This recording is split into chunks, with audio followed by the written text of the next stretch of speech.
നമ്മുടെ കർത്താവായ യേശുക്രിസ്തുവിന്റെ നാമം മാത്രം മഹത്വപ്പെടുമാറാകട്ടെ. എല്ലാവർക്കും വളരെ സ്നേഹത്തോട് വിനയത്തോട് വന്ദനം അറിയിക്കുകയാണ്. ഇന്ന് സംബന്ധിക്കുന്ന എല്ലാവരെയും ഓർത്ത് സന്തോഷിക്കുന്നു. പുതുതായി ആരെങ്കിലും ഉണ്ടെങ്കിൽ അവരെ പ്രത്യേകമായി സ്വാഗതം ചെയ്യുകയും തുടർന്നും പ്രാർത്ഥനയോട് ദൈവദിനം കേൾക്കുവാൻ തക്കവണ്ണം കർത്താവ് കൃപ നൽകട്ടെ എന്ന് ഓർപ്പിക്കുകയും ചെയ്യുന്നു.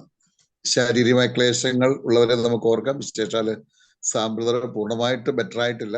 പൂർണ്ണ സൗഖ്യത്തിനായിട്ട് നമുക്ക് തുടർന്നും പ്രാർത്ഥിക്കാം. അതുപോലെ മറ്റ് പതിവായി പ്രാർത്ഥിക്കുന്ന പ്രിയപ്പെട്ടവരുണ്ടല്ലോ, അവരെയൊക്കെ നമുക്ക് ഓർക്കാം, പ്രാർത്ഥിക്കാം. ദൈവം നമ്മെ സഹായിക്കട്ടെ. ഇന്നത്തെ വചനധ്യാനത്തിനായിട്ട് നമ്മള് കൊരിന്ത്യർക്കെഴുതിയ ഒന്നാമത്തെ ലേഖനം 11-ാം അധ്യായം 25-ഉം 26-ഉമാണ് ഉദ്ദേശിക്കുന്നത്. എന്നാൽ 23 മുതൽ 26 വരെയുള്ള വാക്യങ്ങൾ വായിക്കാം. ഞാൻ കർത്താവിങ്കിൽ നിന്ന് പ്രാപിക്കുകയും നിങ്ങൾ കേൾപ്പിക്കുകയും ചെയ്തത് എന്തെന്നാൽ, കർത്താവായ യേശുവിനെ കാണിച്ചു കൊടുത്ത രാത്രിയിൽ അവൻ അപ്പം എടുത്ത് സ്തോത്രം ചൊല്ലി നുറുക്കി, ഇത് നിങ്ങൾക്ക് വേണ്ടിയുള്ള എന്റെ ശരീരം, എന്റെ ഓർമ്മയ്ക്കായി ഇത് ചെയ്യുവീൻ എന്ന് പറഞ്ഞു. ഔവണ്ണം തന്നെ അത്താഴം കഴിഞ്ഞ ശേഷം അവൻ പാനപാത്രവും എടുത്തു. ഈ പാനപാത്രം എന്റെ രക്തത്തിൽ പുതിയ നിയമം ആകുന്നു. ഇത് കുടിക്കുമ്പോഴൊക്കെയും എന്റെ ഓർമ്മയ്ക്കായി ചെയ്യുവീൻ എന്ന് പറഞ്ഞു. അങ്ങനെ നിങ്ങൾ ഈ അപ്പം തിന്നുകയും പാനപാത്രം കുടിക്കുകയും ചെയ്യുമ്പോഴൊക്കെയും കർത്താവ് വരുവോളം അവന്റെ മരണത്തെ പ്രസ്താവിക്കുന്നു. അതുകൊണ്ട് അയോഗ്യമായി അത്രയും മതി. 26 വരെ. ഇന്നത്തേക്ക് നമുക്ക് 26 വരെ മതി. ദൈവനാമത്തിന് മഹത്വം ഉണ്ടാകട്ടെ. 11-ാം അധ്യായം 21 മുതൽ 34 വരെയുള്ള വാക്യങ്ങൾ തിരുവത്താഴവുമായി ബന്ധപ്പെട്ട കാര്യങ്ങളാണ് പറയുന്നത്. 21-ാം വാക്യത്തിൽ പറയുന്നത്, അവർ സാധാരണ ഒരു അത്താഴത്തെ തുടർന്നാണ് തിരുവത്താഴം അല്ലെ കർത്തൃമേശ അനുഷ്ഠിച്ചുകൊണ്ട് ഇരുന്നത്. കർത്തൃമേശ ഒരു സാധാരണ അത്താഴമല്ല എന്നും പ്രത്യേകമായിട്ട് ഓർപ്പിക്കുകയാണ് 21-ാം വാക്യത്തിൽ. 22-ൽ സഹവിശ്വാസികളെ കരുതാതിരിക്കുന്നതിന്റെ അപകടം, തെറ്റ് ചൂണ്ടിക്കാണിക്കുകയാണ്. 23 മുതൽ 25 വരെയുള്ള വാക്യങ്ങളിൽ കർത്തൃമേശയുടെ ഒറിജിൻ, അതിന്റെ ആരംഭത്തെ കുറിച്ചാണ്, എങ്ങനെയാണ് അത് ആരംഭിച്ചത് എന്ന കാര്യമാണ് പറയുന്നത്. 26-ാം വാക്യത്തിൽ തിരുവത്താഴം നാം കഴിക്കുന്നതിലൂടെ നാം എന്താണ് ചെയ്യുന്നത് എന്നാണ് പറയുന്നത്. 26, 27, 28, 29 ഈ 3 വാക്യങ്ങളിൽ തിരുവത്താഴ ശുശ്രൂഷയിൽ, തിരുവത്താഴത്തിൽ പങ്കെടുക്കുന്നതിൽ നാം ശ്രദ്ധിക്കേണ്ട കാര്യങ്ങളാണ്. 30, 31, 32 നാം ശ്രദ്ധിക്കേണ്ട കാര്യങ്ങൾ ശ്രദ്ധിക്കുന്നില്ലെങ്കിൽ എന്തൊക്കെ ശിക്ഷ ലഭിക്കും എന്നാണ് അവിടെ പറഞ്ഞിരിക്കുന്നത്. 33, 34 വാക്യങ്ങളിൽ ഒരു ഫൈനൽ പ്രബോധനമാണ് നമ്മൾ കാണുന്നത്. ഇതാണ് ആ ഭാഗം ഒന്ന് വിഭജിച്ചാൽ നമുക്ക് മനസ്സിലാകുന്നത്. 23 മുതൽ 25 വരെ കർത്തൃമേശയുടെ ഒറിജിൻ, അതിന്റെ ആരംഭം എങ്ങനെയാണ് എന്ന് പറയുകയാണ്. അതിൽ 23, 24 കഴിഞ്ഞ ആഴ്ച നമ്മൾ അല്പമായിട്ട് ചിന്തിച്ചതാണ്. ഇന്ന് 25, 26 പ്രധാനമായിട്ട് പറയുന്നത്. എന്നാൽ അതിലേക്കൊന്ന് കണക്ട് ചെയ്യാനായിട്ട് ഞാൻ 23, 24 പോയിന്റ്സ് മാത്രം ഒന്ന് പറയുകയാണ്. ഒരു പക്ഷേ കഴിഞ്ഞ ആഴ്ചയില് ശ്രദ്ധിക്കാൻ കഴിയാഞ്ഞവർ ഉണ്ടാകാമല്ലോ എന്ന് ഓർത്തിട്ട്. 23-ൽ പറയുന്നത്, കർത്താവിനെ കാണിച്ചു കൊടുത്ത രാത്രിയിലാണ് ഇത് ആരംഭിക്കുന്നത് എന്നുള്ളതാണ്. ആ സെയിം നൈറ്റ്, അതിന്റെ ആരംഭത്തിലാണ് കർത്താവ് ഈ ശുശ്രൂഷ ആരംഭിക്കുന്നത്. അതേ രാത്രി തന്നെ കർത്താവ് അവരെ പിടിക്കുകയും കയ്യഫാവിന്റെ അരമനയിലേക്ക് കൊണ്ടുപോവുകയും ചെയ്തു. മാളിക മുറിയിൽ അവർ പെസഹ അത്താഴം കഴിച്ചതിന് ശേഷമാണ് ഈ ശുശ്രൂഷ കർത്താവ് സ്ഥാപിക്കുന്നത്, അല്ലെങ്കിൽ ശിഷ്യന്മാരെ ഏൽപ്പിക്കുന്നത്.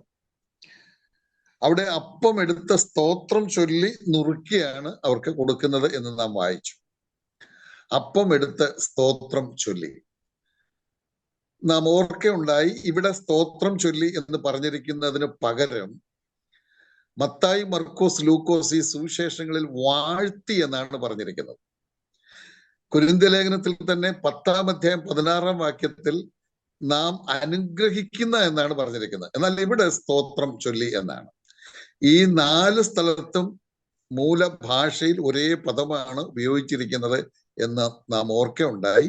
യൗക്കാരിസ്റ്റ് എന്നുള്ള വാക്കാണ്, അത് സ്തോത്രം ചൊല്ലി എന്നാണ് അതിന്റെ ശരിയായിട്ടുള്ള ട്രാൻസ്ലേഷൻ, അഥവാ ദൈവത്തിന് നന്ദി പറഞ്ഞു എന്നുള്ളതാണ്. അപ്പോൾ നമ്മൾ ഓർക്കുകയുണ്ടായി, നമ്മൾ നന്ദി പറയുന്നത് എന്തിനാണ്? ഈ കർത്തൃമേശ അനുഷ്ഠിക്കുമ്പോൾ നാം ദൈവത്തിന് നന്ദി പറയാറുണ്ട്. കാരണം നമ്മുടെ കർത്താവിന്റെ ശരീരത്തെ ഓർമ്മിപ്പിക്കുന്നതാണ് ഈ അപ്പം. കർത്താവിന്റെ കർത്താവിന്റെ രക്തത്തെ ഓർമ്മിപ്പിക്കുന്നതാണ് പാനപാത്രം. കർത്താവിന്റെ ശരീരവും രക്തവും ഞങ്ങളുടെ പാപങ്ങൾക്ക് പരിഹാരമായി തീരുവാൻ ഇടയായല്ലോ എന്ന് ഓർത്ത് നമ്മൾ നന്ദി പറയുക. എന്നാൽ കർത്താവ് എന്തിനാണ് നന്ദി പറയുന്നത് എന്ന് നമ്മൾ ഓർക്കുകയുണ്ടായി. കർത്താവ് നന്ദി പറയുന്നത് എന്തിനാണെന്ന് നമ്മൾ ചിന്തിച്ചു. മാനവജാതിയുടെ പാപപരിഹാരത്തിനായി പിതാവായ ദൈവം തനിക്കൊരു ശരീരം, ആ മാനവജാതിയുടെ പാപത്തിന്റെ ശിക്ഷ ഏറ്റെടുക്കുവാൻ ഒരു ശരീരവും, അവരെ ശുദ്ധീകരിക്കുവാൻ അല്ലെങ്കിൽ വിലയ്ക്ക് വാങ്ങിക്കുവാൻ നിർദോഷമായ നിഷ്കളങ്കമായ രക്തവും തനിക്ക് നൽകിയതോർത്ത് ദൈവത്തിന് സ്തോത്രം ചെയ്യുകയാണ് കർത്താവ് ചെയ്തത് എന്ന് നമ്മൾ ഓർക്കുകയുണ്ടായി. അതിനുശേഷം നമ്മൾ 24-ാം വാക്യത്തിൽ കണ്ടത്, ഇത് നിങ്ങൾക്ക് വേണ്ടിയുള്ള എൻ്റെ ശരീരം എന്ന് പറയുന്നു. അതിൽ നിന്ന് ഒരു തെറ്റിദ്ധാരണ വരാൻ സാധ്യതയുണ്ട്. ഈ അപ്പം ആണ് കൊടുത്തതെങ്കിലും അത് പെട്ടെന്ന് ശരീരമായി മാറുന്നു എന്ന്.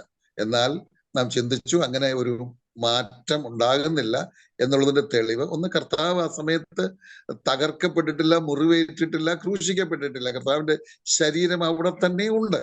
അതുകൊണ്ട് അത് ശരീരമല്ല, അപ്പം തന്നെയാണ്. എന്ന് മാത്രമല്ല 26-ാം വാക്യത്തിൽ നിങ്ങൾ അപ്പം തിന്നുകയും, അങ്ങനെ നിങ്ങൾ ഈ അപ്പം തിന്നുകയും പാനപാത്രം കുടിക്കുകയും ചെയ്യുമെന്നാണ്. അതുകൊണ്ട് അങ്ങനെ ഒരു വസ്തുമാറ്റം സംഭവിച്ചിട്ടില്ല എന്നും നാം ആ ഭാഗത്ത് നിന്ന് ഓർക്കുകയുണ്ടായി. തുടർന്ന് നമ്മൾ 25-ാം വാക്യത്തിലേക്ക് വരികയാണ്. 25-ാം വാക്യത്തിൽ നിന്ന് അല്പ ചില കാര്യങ്ങൾ നമുക്ക് ഒരുമിച്ച് ചിന്തിക്കാം. 25-ാം വാക്യം ഒരു പ്രാവശ്യം കൂടെ വായിച്ചാൽ, ഔവണ്ണം തന്നെ അത്താഴം കഴിഞ്ഞ ശേഷം അവൻ പാനപാത്രവും എടുത്തു. ഈ പാനപാത്രം എന്റെ രക്തത്തിൽ പുതിയ നിയമം ആകുന്നു. ഇത് കുടിക്കുമ്പോഴൊക്കെയും എന്റെ ഓർമ്മയ്ക്കായി ചെയ്യുവീൻ എന്ന് പറഞ്ഞു. ഈ വാക്യത്തിൽ നിന്ന് 3 കാര്യങ്ങൾ നമുക്കൊന്ന് ഓർക്കാം. നമ്മൾ ഓർത്തു, ഇവിടെ നമ്മൾ കാണുന്നത് ആ ഒറിജിനാണ്. എങ്ങനെയാണ് ഈ അനുഗ്രഹീതമായ തിരുവത്താഴ ശുശ്രൂഷ നമ്മുടെ കർത്താവ് ആരംഭിച്ചത്, സ്ഥാപിച്ചത് എന്നുള്ളതാണ് നാം ഓർക്കുന്നത്. ഈ വാക്യത്തിൽ 3 കാര്യങ്ങളുണ്ട്. ഒന്ന്, അത്താഴം കഴിഞ്ഞാണ് പാനപാത്രം എടുത്തത് എന്നുള്ളതാണ്. എന്താണ് അതിന്റെ അർത്ഥം എന്ന് നമുക്ക് ചിന്തിക്കാം. അടുത്തത്, ഈ ശുശ്രൂഷ കർത്താവിന്റെ രക്തത്തിൽ പുതിയ നിയമമാകുന്നു, ഒരു പുതിയ നിയമം, രക്തത്തിൽ പുതിയ നിയമമാകുന്നു എന്ന് പറയുന്നു പാനപാത്രം കൊടുക്കുമ്പോൾ. മൂന്നാമത്, കുടിക്കുമ്പോഴൊക്കെയും ഓർക്കണം എന്ന് പറയുന്നുണ്ട്. ഈ 3 കാര്യങ്ങൾ ശിഷ്യന്മാരെ പറഞ്ഞ് ഏൽപ്പിക്കുകയാണ്. അപ്പൊ ഓരോന്ന് നമുക്കൊന്ന് നോക്കാം. ഒന്ന്, അത്താഴം കഴിഞ്ഞ് പാനപാത്രം എടുത്തു എന്ന് പറയുമ്പോൾ നമ്മുടെ മനസ്സിൽ ചില തെറ്റിദ്ധാരണകളൊക്കെ ഉണ്ടാകാനുള്ള സാധ്യതയുണ്ട്. അത്താഴം കഴിഞ്ഞിട്ടാണല്ലോ കർത്താവ് അപ്പം എടുത്ത് സ്തോത്രം ചൊല്ലി നുറുക്കി കൊടുത്തത്. അത് കഴിഞ്ഞ് പിന്നെയും ഒരു അത്താഴം കഴിഞ്ഞിട്ടാണോ പാനപാത്രം കൊടുത്തത് എന്ന് ചിന്തിക്കാൻ ഒരു സാധ്യതയുണ്ട്. മറ്റ് ഒരു സാധ്യത, ഈ അപ്പം തിന്നതിനെയാണോ, അപ്പം തിരുവത്താഴത്തിലെ അപ്പം കഴിച്ചതിനെയാണോ ഇവിടെ ഈ അത്താഴം എന്ന് പറഞ്ഞിരിക്കുന്നത്, അങ്ങനെയും ചിന്തിക്കാനുള്ള സാധ്യത ഉണ്ട്. എന്നാൽ ഇത് രണ്ടുമല്ല. അപ്പം കൊടുത്തതിനെ തുടർന്ന് വളരെ കൃത്യമായിട്ട് പാനപാത്രം എടുത്ത് കൊടുക്കുകയാണ് ചെയ്തത്. പിന്നെ എന്താണ് അവിടെ അത്താഴം കഴിഞ്ഞ് എന്ന് പറഞ്ഞിരിക്കുന്നത്? അത്താഴം കഴിഞ്ഞെന്ന് പറഞ്ഞിരിക്കുന്നത്, അത്താഴം കഴിഞ്ഞാണല്ലോ അപ്പം എടുത്ത് വാഴ്ത്തി നുറുക്കി കൊടുത്തത്. അതേപോലെ തന്നെ മറ്റൊരു ശുശ്രൂഷയും അതിനിടയ്ക്ക് വരാതെ അത്താഴം കഴിഞ്ഞിട്ട്, ആ അത്താഴം എന്ന് പറയുന്നത് ലവ് ഫീസ്റ്റ് ആണ്, സ്നേഹവിരുന്നാണ്. അത്താഴം കഴിഞ്ഞിട്ടാണ് ഈ പാനപാത്രവും അവർക്ക് എടുത്ത് കൊടുക്കുന്നത്. അല്ലെങ്കിൽ നമ്മളൊക്കെ സാധാരണ ചെയ്തു വരുന്ന പോലെ ആദ്യം അപ്പം കൊടുക്കുന്നു, അതിനുശേഷം പാനപാത്രം കൊടുക്കുന്നു. ഇതാണ് അതിന്റെ പ്രൊസീജിയർ എന്നാണ്. അല്ലെങ്കിൽ അപ്പത്തിനും പാനപാത്രത്തിനും ഇടയ്ക്ക് മറ്റേതെങ്കിലും ഒരു ശുശ്രൂഷയോ മറ്റൊരു അത്താഴമോ മറ്റൊന്നുമില്ല. നാം ഒക്കെ ചെയ്തു വരുന്നത് പോലെ കൃത്യമായി തിരുവത്താഴ ശുശ്രൂഷയിൽ ആദ്യം അപ്പമെടുത്ത് സ്തോത്രം ചൊല്ലി അത് കൊടുക്കുന്നു, അതിനുശേഷം പാനപാത്രം എടുത്ത് സ്തോത്രം ചൊല്ലി കൊടുക്കുന്നു എന്നാണ് അതിന്റെ അർത്ഥം. അതാണ് നമുക്ക് അവിടെ നിന്ന് ലളിതമായി മനസ്സിലാക്കാൻ കഴിയുന്നത്. എന്നാൽ അല്പം കൂടെ കാര്യമായി നമ്മൾ ചിന്തിക്കേണ്ടത് രണ്ടാമത്തെ കാര്യമാണ്. ഈ പാനപാത്രം കൊടുത്തിട്ട് കർത്താവ് പറയുകയാണ്, ഇതെന്റെ രക്തത്തിൽ പുതിയ നിയമം ആണെന്ന്. ഒരു പുതിയ നിയമം കർത്താവ് സ്ഥാപിക്കുന്നതായി നാം അവിടെ കാണുന്നു. അപ്പോൾ പുതിയ നിയമം ഉണ്ടെങ്കിൽ പഴയ നിയമവും ഉണ്ട് എന്ന് നാം ഓർക്കണം. അല്ലെങ്കിൽ പിന്നെ ഒരു പുതിയ നിയമം എന്ന് പറയേണ്ടതില്ല, നിയമം എന്ന് മാത്രം പറഞ്ഞാൽ മതി. പഴയ നിയമവും ഉണ്ട്. എന്താണ് പഴയ നിയമം എന്ന് നമുക്കൊന്ന് നോക്കാം. അതിന് ഒരു 2 വാക്യങ്ങൾ വായിക്കണം. പുറപ്പാട് പുസ്തകം 24-ാം അധ്യായം 7-8 വാക്യങ്ങൾ.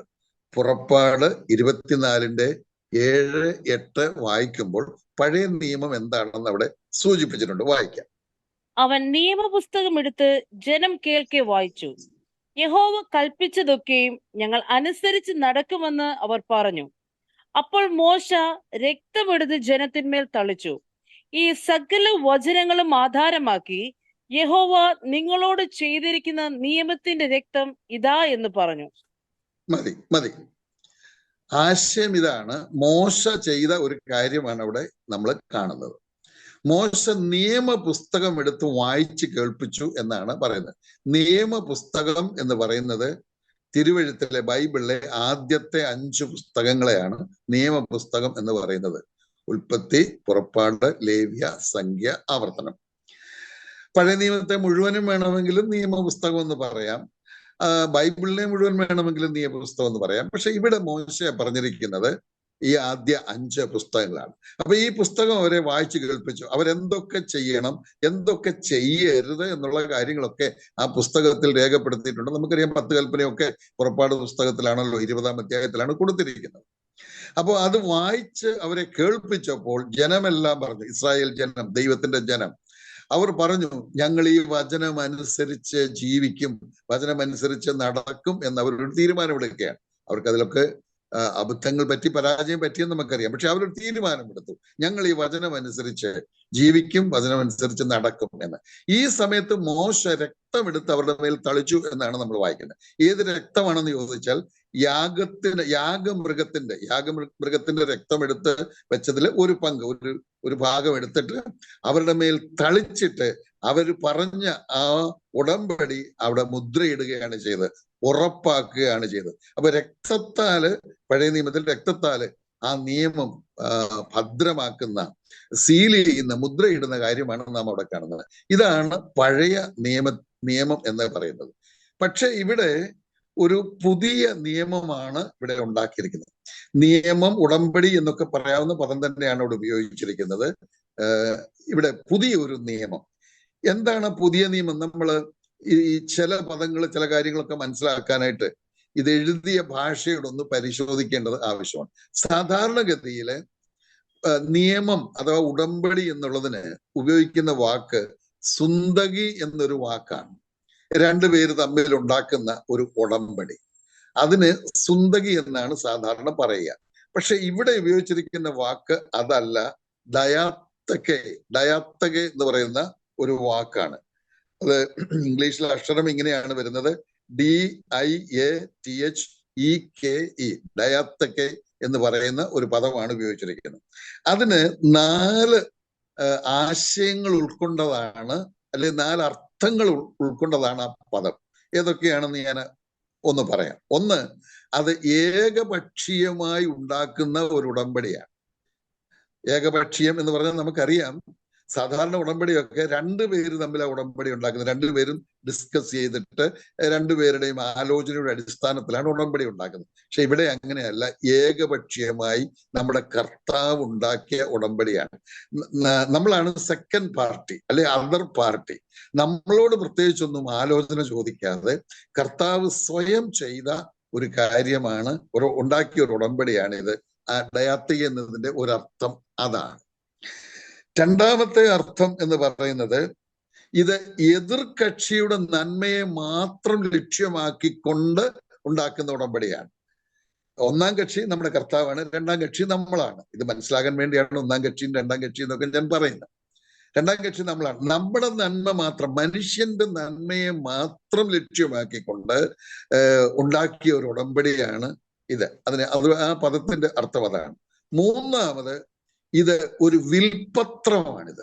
വിൽപത്രം എന്ന് പറഞ്ഞാൽ നമുക്കറിയാം, മാതാപിതാക്കൾ ജീവിച്ചിരിക്കുമ്പോൾ അവരുടെ മക്കൾക്ക് വേണ്ടി ഉണ്ടാക്കുന്ന ഒരു ഉടമ്പടിയാണിത്. മക്കൾക്ക് വേണ്ടി, അവരുടെ നന്മയ്ക്ക് വേണ്ടി, മക്കളെ മാത്രം ഉദ്ദേശിച്ച് അവരുടെ അനുഗ്രഹത്തിന് നന്മയ്ക്ക് വേണ്ടി ഉണ്ടാക്കുന്ന ഒരു ഉടമ്പടിയാണ്. പക്ഷെ ആ വിൽപത്രത്തിന് ഒരു പ്രത്യേകതയുണ്ട്. നമുക്കറിയാം, അവർ ജീവനോടിരിക്കുന്ന കാലത്ത് ആ വിൽപത്രത്തിന് ഒരു വിലയും ഇല്ല എന്നുള്ളതാണ്. ജീവനോടിരിക്കുമ്പോൾ അവരത് എഴുതി വെച്ചാൽ അതിന് വിലയില്ല. കാരണം അവർ മരിക്കുന്നത് വരെ അവർക്കത് മാറ്റാൻ അവകാശമുണ്ട്. അതുകൊണ്ടാണ് അതിന് വിലയില്ലാതിരിക്കുന്നത്. എന്നാൽ അവർ മരിച്ചു കഴിഞ്ഞാൽ അതിന് ഭയങ്കര വിലയാണ്. എന്ന് പറഞ്ഞാൽ പിന്നെ ആർക്കും അതിന്മേൽ ഒരു ചെറിയ വ്യത്യാസം പോലും വരുത്താൻ ഒക്കത്തില്ല എന്നുള്ളതാണ്. അതാണ് വിൽപത്രത്തിന്റെ പ്രത്യേകത എന്ന് പറയുന്നത്. നാലാമത്തെ കാര്യം, ആ ഉടമ്പടി യേശുക്രിസ്തുവിന്റെ രക്തം കൊണ്ട് മുദ്രയിട്ടതാണ്. യേശുക്രിസ്തുവിന്റെ രക്തത്താലാണ് അതിന് മുദ്ര ഇട്ടിരിക്കുന്നത്. അത് അത്ര ഉറപ്പേറിയതാണ്. ഇതാണ് ഡയാത്തകി എന്ന് പറയുന്നത്. അല്ലെങ്കിൽ ഇങ്ങനെ ഒരു ഉടമ്പടിയാണ് നമുക്ക് വേണ്ടി ഉണ്ടാക്കിയിരിക്കുന്നത്. നമ്മൾ ആ ആശയങ്ങളൊക്കെ ഓർക്കുമല്ലോ. കർത്താവ് തന്നെ, നമ്മളോടൊന്നും ആലോചിച്ചിട്ടില്ല, കർത്താവ് തന്നെ ഉണ്ടാക്കിയതാണ് ആ ഉടമ്പടി. നമ്മുടെ നന്മയെ മാത്രം കരുതിക്കൊണ്ട് ഉണ്ടാക്കിയിരിക്കുന്ന ഉടമ്പടിയാണിത്. മൂന്ന്, ഇതൊരു വിൽപത്രമാണ്. ആ വിൽപത്രത്തിന്റെ വാല്യൂ എത്രയാണെന്ന് നമുക്കറിയാം. ആ ഉണ്ടാക്കിയ ആളുടെ മരണശേഷമാണ് നമ്മുടെ കർത്താവ് മരിച്ചു. അതുകൊണ്ട് അത് ഭയങ്കരമായ, വളരെ ഭംഗിയായി അത് ഉറപ്പാക്കി. തന്നെയുമല്ല, തന്റെ രക്തം ചൊരിഞ്ഞാണ് ആ മുദ്രയിട്ടിരിക്കുന്നത്, അതിന് ഉറപ്പാക്കിയിരിക്കുന്നത്. അതാണ് പുതിയ നിയമം എന്ന് പറയുന്നത്. അതാണ് ഇവിടെ ഉണ്ടാക്കിയിരിക്കുന്നത്. അല്പം കൂടെ വിശദീകരണം ആവശ്യമാണ്. ഈ പുതിയ നിയമം എന്താണ് എന്ന് രേഖപ്പെടുത്തിയിരിക്കുന്ന ഭാഗം നമുക്കൊന്ന് നോക്കാം. ഒരു 3-4 വാക്യം, 5 വാക്യം നമ്മൾ വായിക്കേണ്ടതായിട്ടുണ്ട്. എബ്രായ ലേഖനം 9-ാം അധ്യായം 14 മുതൽ 18 വരെ. എബ്രായ ലേഖനം 9-ന്റെ 14 മുതൽ 18 വരെയുള്ള വാക്യങ്ങളിലാണ് അത് നമുക്ക് അല്പം വിശദമായി മനസ്സിലാകുന്നത്. നമ്മൾ ഈ പറഞ്ഞ കാര്യം നോക്കാം. നിത്യാത്മാവിനാൽ ദൈവത്തിന് തന്നെത്താൻ നിഷ്കളങ്കനായി അർപ്പിച്ച ക്രിസ്തുവിന്റെ രക്തം ജീവനുള്ള ദൈവത്തെ ആരാധിപ്പാൻ നിങ്ങളുടെ മനസാക്ഷിയെ നിർജീവ പ്രവൃത്തികളെ പോക്കി എത്രയധികം ശുദ്ധീകരിക്കും. അത് നിമിത്തം ആദ്യ നിയമത്തിലെ ലംഘനങ്ങളിൽ നിന്നുള്ള വീണ്ടെടുപ്പിനായി ഒരു മരണം ഉണ്ടായിട്ട് നിത്യാവകാശത്തിന്റെ വാഗ്ദത്വം വിളിക്കപ്പെട്ടവർക്ക് ലഭിക്കേണ്ടതിന് അവൻ പുതിയ നിയമത്തിന്റെ മധ്യസ്ഥൻ ആകുന്നു. നിയമം ഉള്ളിടത്ത് നിയമകർത്താവിന്റെ മരണം തെളിവാൻ ആവശ്യം. മരിച്ച ശേഷമല്ലോ നിയമം സ്ഥിരമാകുന്നത്. നിയമകർത്താവിന്റെ ജീവകാലത്തോളം അതിന് ഉറപ്പില്ല. അതുകൊണ്ട് ആദ്യ നിയമവും രക്തം കൂടാതെ പ്രതിഷ്ഠിച്ചതല്ല. മോശ അത്രയും മതി. ആദ്യ നിയമവും രക്തം കൂടാതെ പ്രതിഷ്ഠിച്ചതല്ല. അത് നമ്മൾ കണ്ടു കഴിഞ്ഞു പുറപ്പാട് പുസ്തകത്തിൽ. പുതിയ നിയമം യേശുക്രിസ്തുവിന്റെ രക്തത്താലാണ്. നമ്മൾ പറഞ്ഞ കാര്യങ്ങളൊക്കെ ഇവിടെ വായിച്ചത് ശ്രദ്ധിച്ചു കാണും എന്ന് ഞാൻ വിചാരിക്കുന്നത്. നമ്മൾ കാണുന്നുണ്ട്, നിയമകർത്താവിന്റെ മരണം തെളിവാൻ ആവശ്യം. കാരണം ആ പുതിയ നിയമം സ്ഥാപിക്കപ്പെടുവാനായിട്ട് മരണം തെളിവാൻ ആവശ്യം. മരിച്ച ശേഷമല്ലോ നിയമം സ്ഥിരമാകുന്നത്. അത് വിൽപത്രത്തിന്റെ പ്രത്യേകത അതാണെന്ന് നമ്മൾ ഓർത്തു. ഓക്കെ, ഞാനത് ലളിതമായിട്ട് പറയാനായിട്ട് ഉദ്ദേശിക്കുകയാണ്. നമ്മുടെ കർത്താവായ യേശുക്രിസ്തു ലോകത്തിലേക്ക് വന്നപ്പോൾ തന്റെ രക്തം പൂർണ്ണമായി സ്വർഗത്തിൽ നിന്ന് കൊണ്ടുവന്ന ആ നിഷ്കളങ്ക രക്തം, നിർദോഷ രക്തം, സകല പാപവും പോക്കി ശുദ്ധീകരിക്കുന്ന ഈ മണ്ണിൽ ചൊരിയപ്പെട്ടു. അത് കർത്താവിനെ പിടിച്ചു കഴിഞ്ഞ് കയ്യഫാവിന്റെ അരമനയിൽ വെച്ച് മുറിവേറ്റപ്പോൾ രക്തം ചൊരിഞ്ഞിട്ടുണ്ട്. പീലാത്തോസിന്റെ കൽത്തളത്തിൽ രക്തം ചൊരിഞ്ഞിട്ടുണ്ട്. കർത്താവിനെയും കൊണ്ട് ഗോൽഗോത്ത മലയിലേക്ക് പോകുന്ന വഴിക്കൊക്കെ രക്തം വീണിട്ടുണ്ട്. അങ്ങനെ ഒടുവിൽ വിലാപ്പുറത്ത് കുത്തുമ്പോഴും ആ രക്തം അവിടെ ചൊരിഞ്ഞതായി കാണുന്നു. തന്റെ രക്തം മുഴുവനായിട്ട് ഈ മണ്ണിൽ ചൊരിഞ്ഞു. മണ്ണിലാണ് വീണത്. പക്ഷേ ഇവിടെ നമ്മൾ 14-ാം വാക്യത്തിൽ വായിച്ചത് മണ്ണിലാണ് വീണതെങ്കിലും അത് ദൈവത്തിന് സമർപ്പിച്ചു എന്നാണ് നമ്മൾ കാണുന്നത്. ആത്മീയ അർത്ഥത്തിൽ പിതാവായ ദൈവത്തിന്റെ മുൻപാകെയാണ് ആ രക്തം സമർപ്പിച്ചത്. അപ്പോൾ ഭൂമിയിൽ തന്റെ രക്തം അങ്ങനെ മുഴുവനായി ചൊരിയപ്പെട്ടതുകൊണ്ട് ഭൂമിയിൽ ജനിച്ച സകല മനുഷ്യർക്കും ബാധകമാകുന്ന നിയമമായിട്ട് അത് മാറി. ഈ യേശു കർത്താവ് ഉണ്ടാക്കിയ പുതിയ നിയമം എന്താണെന്ന് അവിടെ പറഞ്ഞിട്ടുണ്ട്, 14-ാം വാക്യത്തിലുണ്ട്. ആ രക്തം പിതാവായ ദൈവം മുൻപാകെ പുത്രനായ ക്രിസ്തു അർപ്പിച്ചതുകൊണ്ട്. ഓർക്കുക, മണ്ണിലാണ് വീണത് രക്തം, അത് ശരിയാണ്. പക്ഷേ അത് ആത്മീയ അർത്ഥത്തിൽ ദൈവ മുൻപാകെ സമർപ്പിച്ച രക്തമാണ്. ആ രക്തത്തിന്റെ ഗുണം എന്താണെന്ന് നാം അവിടെ കാണുന്നുണ്ട്.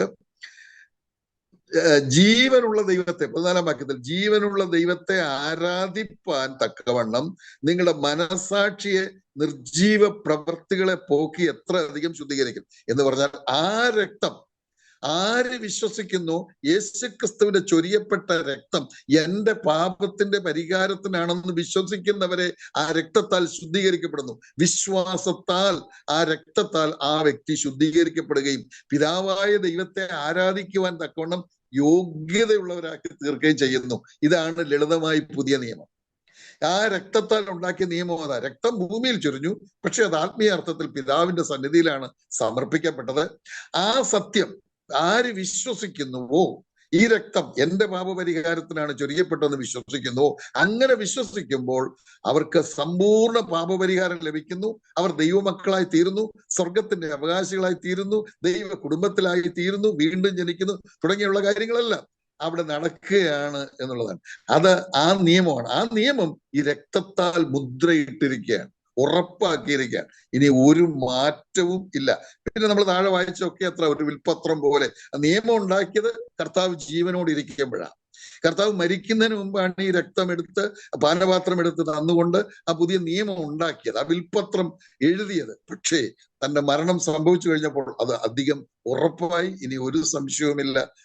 ഏത് വ്യക്തിയും യേശുക്രിസ്തുവിൽ വിശ്വസിക്കുമോ, യേശുക്രിസ്തുവിന്റെ രക്തം എന്റെ പാപത്തിന്റെ പരിഹാരത്തിനാണ് ചൊരിയപ്പെട്ടതെന്ന് വിശ്വസിക്കുമോ, ആ വിശ്വസിക്കുമ്പോൾ ആ വ്യക്തിക്ക് വിശ്വാസത്താൽ നീതീകരണം ലഭിക്കുന്നു എന്നുള്ളതാണ് അതിന്റെ പ്രത്യേകത. ഇതാണ് പുതിയ നിയമം എന്ന് പറയുന്നത്. ലളിതമായി അത്രയേ ഉള്ളൂ. ഇത്രയും മാത്രം മനസ്സിലാക്കിയാലും മതി. ഇത് എന്റെ രക്തത്തിൽ പുതിയ നിയമം എന്ന് പറഞ്ഞു കൊടുത്തു, ഇത്രയേ ഉള്ളൂ.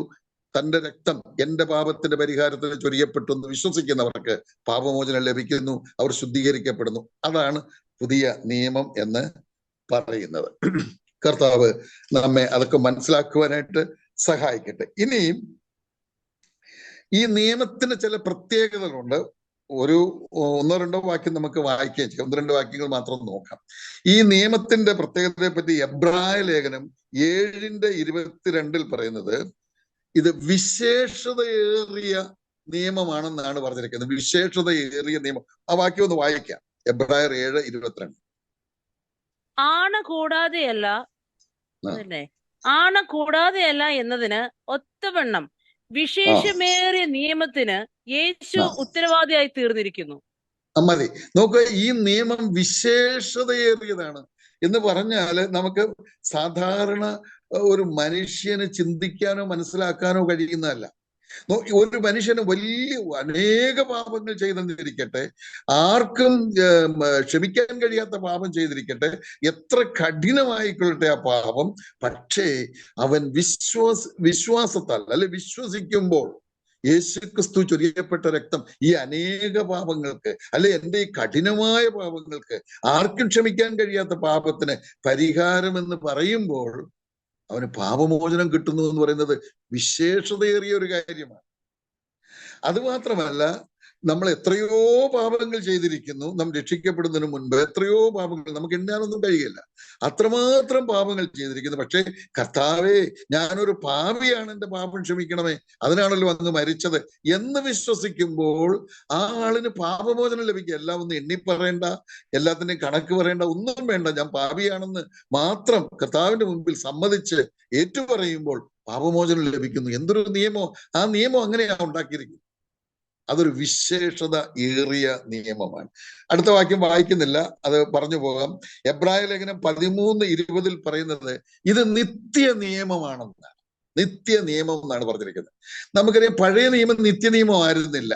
പഴയ നിയമം മാറ്റപ്പെടുന്ന, വീണ്ടും അതിനൊരു പുതിയ നിയമം വരേണ്ടതായിട്ടുണ്ട്. ഈ നിയമം ഇനി ഒരിക്കലും മാറ്റപ്പെടുന്നതല്ല. സ്തോത്രം. നമ്മുടെ കർത്താവ് പറഞ്ഞു, പാപമോചനം തന്റെ രക്തത്താൽ ഉണ്ട്, അതിൽ വിശ്വസിക്കുന്നവർക്കുണ്ട്. ഞാൻ ആ നിയമം എന്റെ രക്തത്താൽ മുദ്രയിടപ്പെട്ടിരിക്കുന്നു. ഇനി ഒരു മാറ്റവും ഇല്ല. ഒരു കാലത്തും കർത്താവിൽ വിശ്വസിക്കുന്നവർക്ക് പാപമോചനം ലഭിക്കാതിരിക്കുകയില്ല. ഇനി ഈ നിയമത്തിലൊരു മാറ്റമില്ല. ഇത് നിത്യ നിയമമാണ്. റോമർ 5:9 ഒന്ന് വായിച്ച് നമുക്ക് മുന്നോട്ട് പോവാം. റോമർ 5:9.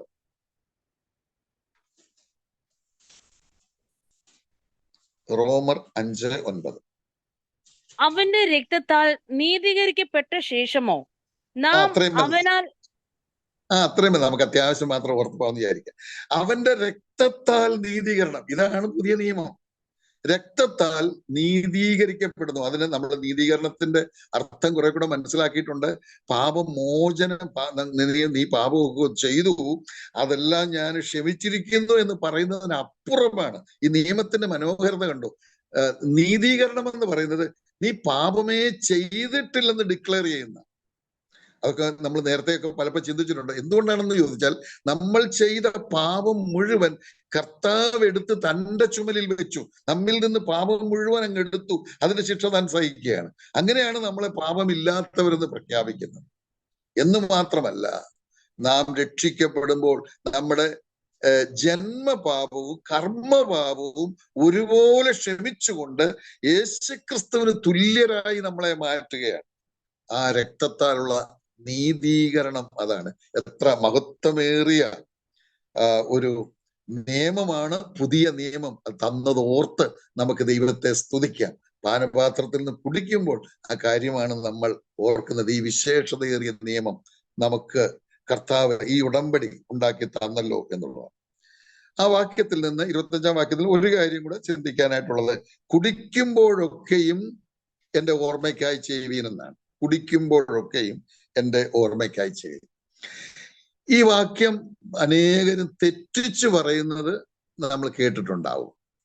പലരും ഇത് കുടിക്കുമ്പോഴൊക്കെയും എന്നുള്ളതിന് പകരം കൂടി വരുമ്പോഴൊക്കെയും എന്റെ ഓർമ്മയ്ക്കായി ചെയ്യുവീനെന്ന് സ്തോത്രം ചെയ്യുമ്പോഴും ഒക്കെ പറയുന്നത് ഞാനും ധാരാളം കേട്ടിട്ടുണ്ട്. നമ്മളൊക്കെ കേട്ടിട്ടുണ്ടാകുമെന്ന് ഞാൻ വിചാരിക്കുകയാണ്. അത് അല്പം അശ്രദ്ധ കൊണ്ടുണ്ടാകുന്നതാണ്. അശ്രദ്ധ പാടില്ലാത്തതാണ്, പ്രത്യേകിച്ച് തിരുവത്താഴത്തോടുള്ള ബന്ധത്തിൽ അശ്രദ്ധ കൊണ്ടാണ്. പക്ഷെ അങ്ങനെയല്ല ഇവിടെ എഴുതിയിരിക്കുന്നത്. കുടിക്കുമ്പോഴൊക്കെയും എന്നാണ്. ഈ പാനപാത്രത്തിൽ കുടിക്കുമ്പോഴൊക്കെയും. അങ്ങനെയാണെങ്കിൽ ഇനി നമ്മൾ ചിന്തിക്കേണ്ടത്, എപ്പോഴാണ് ഇതിൽ നിന്ന് കുടിക്കേണ്ടത്? എന്നുമാണോ? എല്ലാ ആഴ്ചയുമാണോ? അതോ മാസത്തിൽ ഒരിക്കലാണോ? അതോ വർഷത്തിൽ ഒരിക്കലാണോ? ഇങ്ങനെയൊക്കെ ചെയ്യുന്നവരുണ്ട്. എന്നും ഇത് ആചരിക്കുന്നവരും ഉണ്ട്. ചില സ്ഥലങ്ങളിൽ ആഴ്ചയിൽ ഒരിക്കൽ ഈ തിരുവത്താഴ ശുശ്രൂഷ ആചരിക്കുന്നവരുണ്ടെന്ന് നമുക്കറിയാം. ചിലർക്ക് മാസത്തിൽ ഒരിക്കൽ മാത്രമേ. ഇനി ചിലര് വർഷത്തിൽ ഒരിക്കൽ മാത്രമാണ് ഈ ശുശ്രൂഷ ചെയ്യുന്നത്. വേറെ ചിലര് ചെയ്യുന്നത്, ചില പ്രത്യേക ആളുകൾ ഉണ്ടെങ്കിൽ മാത്രം, അന്നത്തെ കൂടി വരവിൽ പ്രത്യേകമായി ഇന്ന ആളുണ്ട്, എന്നാൽ അന്ന് കർത്തൃമേശ, അവര് ഇന്ന ആളൊക്കെ ഒന്നുമില്ല എങ്കിൽ അന്ന് കർത്തൃമേശ വേണ്ട. അങ്ങനെയൊക്കെ ചിന്തിക്കുന്നവരുമുണ്ട്. എന്താ പിന്നെ ചെയ്യേണ്ടത്? ഇതെപ്പോഴാണ് കുടിക്കേണ്ടത്? തിരുവത്താഴ ശുശ്രൂഷ എപ്പോഴാണ് നിർവഹിക്കപ്പെടേണ്ടത്? നമുക്ക് തിരുവഴുത്തിൽ നിന്നാണല്ലോ സകലത്തിനും മാതൃക ലഭിക്കുന്നത്. ശിഷ്യന്മാരിലൂടെ നമുക്കതിന് മാതൃക ലഭിച്ചിട്ടുണ്ട്. ആ മാതൃകയാണ് കൃത്യമായി നമ്മൾ പിന്തുടരേണ്ടത്. അത് എവിടെയാണ് രേഖപ്പെടുത്തിയിരിക്കുന്നത്? അപ്പോസ്തല പ്രവൃത്തി 20:7 നമ്മൾ അത് കാണുന്നത്. ആ വാക്യം ഒന്ന് വായിക്കുക.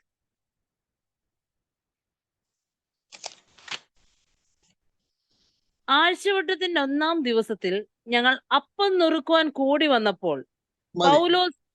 അത്രയും മതി. ആഴ്ചവട്ടത്തിന്റെ 1-ാം നാളിലാണ് അപ്പം നുറുക്കുക എന്നുള്ള പ്രയോഗം കർത്തൃമേശയ്ക്ക് പകരം ഉപയോഗിക്കുന്നതാണ്. അല്ലെ തിരുവത്താഴ ശുശ്രൂഷയ്ക്ക് പകരം ഉപയോഗിക്കുന്ന പദമാണ്. അപ്പൊ തിരുവത്താഴ ശുശ്രൂഷ അപ്പോസ്തലന്മാർ ചെയ്തുകൊണ്ടിരുന്നത് ആഴ്ചവട്ടത്തിന്റെ 1-ാം നാൾ തോറുമായിരുന്നു. എല്ലാ ആഴ്ചവട്ടത്തിന്റെ 1-ാം നാൾ. അപ്പോൾ അതിന്റെ ശരിയായ മാതൃക എന്ന് പറയുന്നത് എല്ലാ ആഴ്ചയും എന്നുള്ളതാണ്. അതാണ് നമുക്ക് കർത്താവ് ശിഷ്യന്മാരിലൂടെ കാണിച്ചു തന്നിരിക്കുന്ന മാതൃക. എല്ലാ ആഴ്ചയിലും കർത്തൃമേശ ഉണ്ടായിരിക്കണം, തിരുവത്താഴ ശുശ്രൂഷ ഉണ്ടായിരിക്കണം. ഏതെങ്കിലും കാരണം പറഞ്ഞ് അത് മാറ്റിവെക്കാനായിട്ട് പാടില്ല എന്ന് മനസ്സിലാക്കുകയാണ്. എന്തുകൊണ്ടാണ് ഈ ആഴ്ചവട്ടത്തിന്റെ 1-ാം നാള് നമ്മൾ അത് അനുഷ്ഠിക്കുന്നത്? സൺഡേ ആണല്ലോ. അത് ആഴ്ചവട്ടത്തിന്റെ 1-ാം നാളെന്ന് പറയുന്നത് സൺഡേ ആണ്. അത് സൺഡേ ആയതുകൊണ്ടാണോ, അന്ന് അവധി ദിവസമായതുകൊണ്ടാണോ? അതൊന്നും അല്ല കാര്യം. നമ്മള് ആഴ്ചവട്ടത്തിന്റെ 1-ാം നാൾ കർത്തൃമേശ ശിഷ്യന്മാർ ആചരിച്ച് നമുക്ക് മാതൃക കാണിച്ചു തന്നതിന്റെ കാരണം നമ്മുടെ കർത്താവ് മരിച്ച് അടക്കപ്പെട്ട് ഉയർത്തെഴുന്നേറ്റത് ആഴ്ചവട്ടത്തിന്റെ 1-ാം നാളിലാണ്. അത് സുവിശേഷങ്ങളിൽ നമ്മൾ കാണുന്നുണ്ട്. അപ്പൊ നമ്മുടെ കർത്താവ് ഉയർത്തെഴുന്നേറ്റു, നമ്മുടെ കർത്താവ് നമുക്ക് വേണ്ടി മരിച്ചു, നമുക്ക് വേണ്ടി അടക്കപ്പെട്ടു. പക്ഷേ 3-ാം നാൾ, ആഴ്ചവട്ടത്തിന് 1-ാം നാൾ ഉയർത്തെഴുന്നേറ്റു, ഇന്നും ജീവിക്കുന്നു. ആ ഉയർത്തെഴുന്നേറ്റ ദിവസം ആ വലിയ സന്തോഷത്തിന്റെ ദിവസമാണ്. അന്ന് കർത്താവിനെ ഓർക്കുവാനായിട്ട് കർത്താവ് ഏൽപ്പിച്ച അനുഗ്രഹീതമായ ശുശ്രൂഷയാണ് കർത്തൃമേശയുടെ ശുശ്രൂഷ അഥവാ തിരുവത്താഴം. അപ്പോൾ കുടിക്കുമ്പോഴൊക്കെയും എന്ന് പറഞ്ഞാൽ എപ്പോഴാ കുടിക്കേണ്ടത്? ആഴ്ചവട്ടത്തിന്റെ 1-ാം നാളിലാണ് കർത്തൃമേശ തിരുവത്താഴ ശുശ്രൂഷ തിരുവെഴുത്തിൽ നിന്ന് നമുക്ക് കാണിച്ചു തരുന്നത്, പഠിപ്പിക്കുന്നത്. ദൈവം നമ്മെ സഹായിക്കട്ടെ. ഇനി 26-ാം വാക്യം കൂടെ നമ്മൾ വായിച്ച് അല്പ ചില കാര്യങ്ങൾ ചിന്തിച്ച് ഇന്നത്തെ പാഠം നമുക്ക് അവസാനിപ്പിക്കാം. 26. അങ്ങനെ നിങ്ങൾ ഈ അപ്പം തിന്നുകയും പാനപാത്രം കുടിക്കുകയും ചെയ്യുമ്പോഴൊക്കെയും കർത്താവ് വരുവോളം അവന്റെ മരണത്തെ പ്രസ്താവിക്കുന്നു. മതി. നമ്മള് 23, 24, 25 കർത്തൃമേശയുടെ ആരംഭം, ഒറിജിനാണ് നമ്മൾ ചിന്തിച്ചുകൊണ്ടിരുന്നത്. കർത്താവ് അത് സ്ഥാപിച്ച കാര്യമാണ്. ഇവിടെ പറയുന്നത് ഈ തിരുവത്താഴ ശുശ്രൂഷയിൽ നമ്മൾ പങ്കെടുക്കുമ്പോൾ എന്താണ് നമ്മൾ ചെയ്യുന്നത് എന്നാണ് ഇവിടെ പറഞ്ഞിരിക്കുന്നത്. ഇവിടെയും ഈ വാക്യത്തിൽ നിന്നും 3 കാര്യങ്ങളാണ് നമ്മൾ ചിന്തിക്കുവാനായിട്ട് ആഗ്രഹിക്കുന്നത്. ഒന്ന്, തിരുവത്താഴ ശുശ്രൂഷയിൽ നമ്മൾ അപ്പം തിന്നുന്നു, പാനപാത്രം കുടിക്കുന്നു. അതാണ് ഒരു കാര്യം. 2, ഇത് നമ്മൾ കർത്താവ് വരുവോളം ചെയ്യേണ്ട ഒരു ശുശ്രൂഷയാണ്.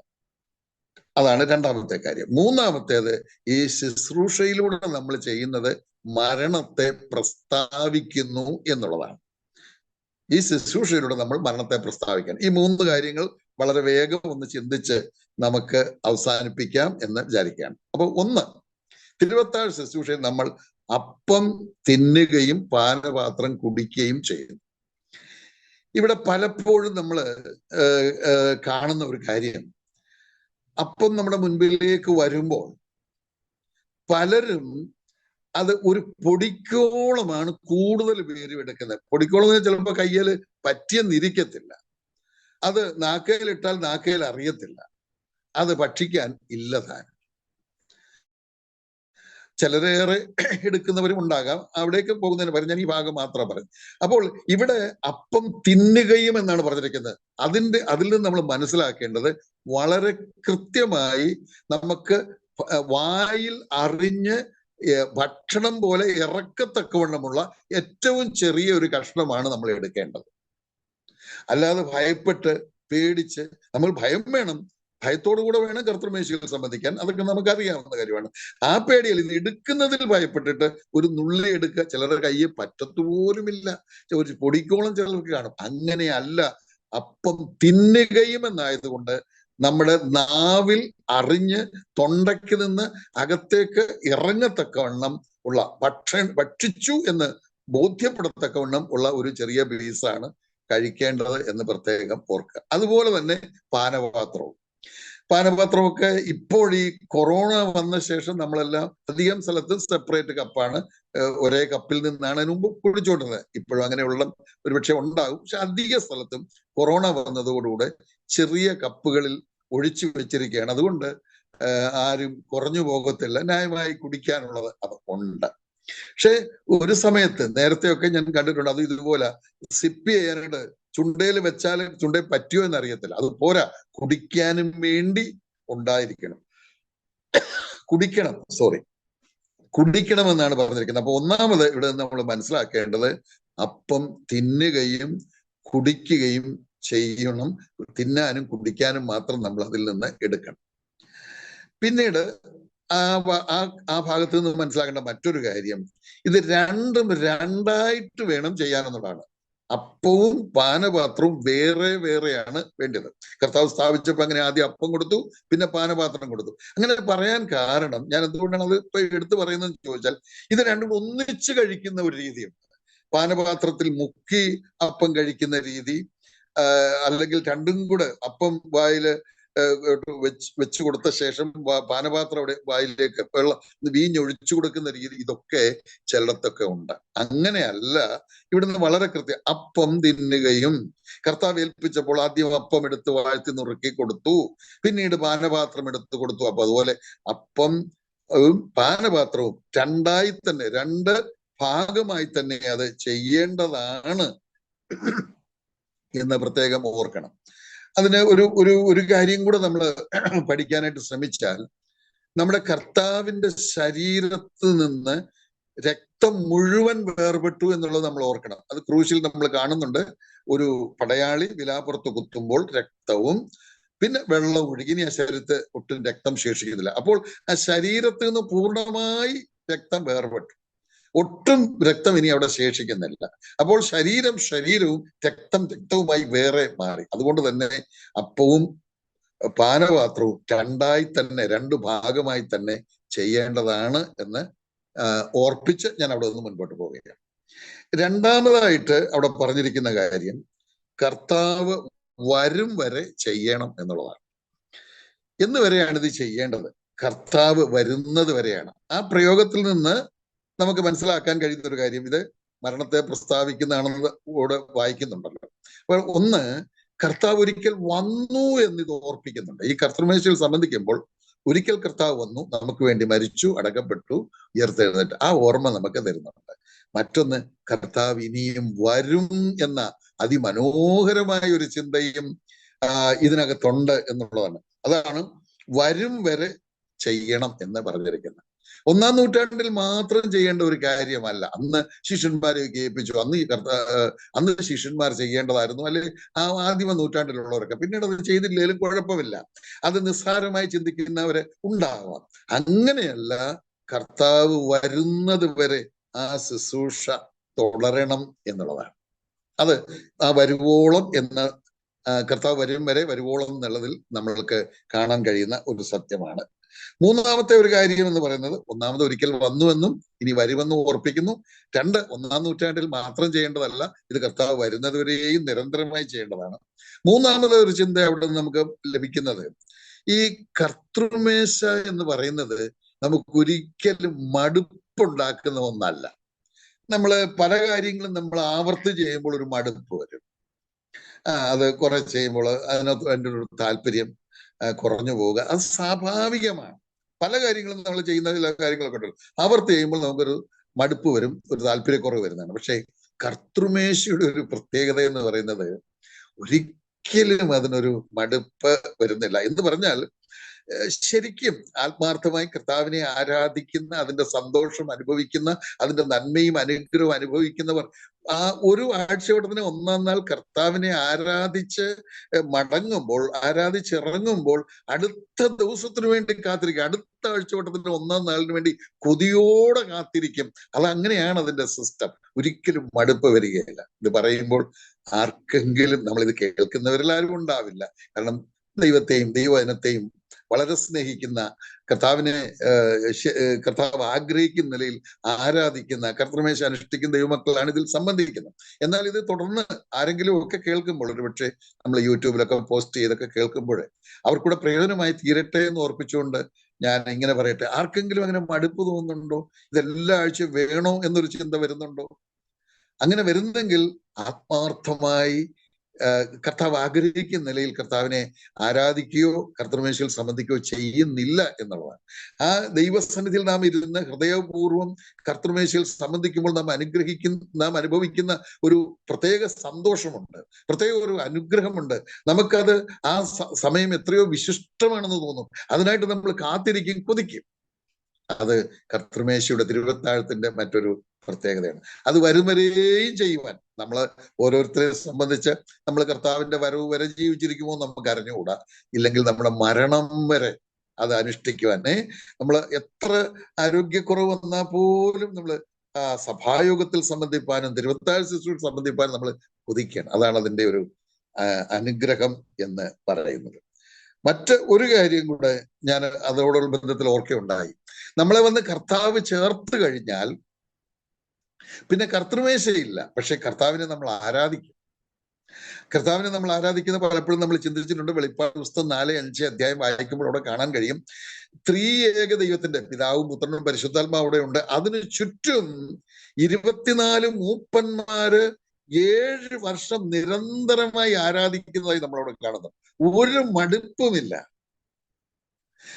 ഒരു മടുപ്പുമില്ലാതെ 7 വർഷവും വലിയ സന്തോഷത്തോടും ഉത്സാഹത്തോടും ആരാധിച്ചു കൊണ്ടേയിരിക്കുകയാണ്.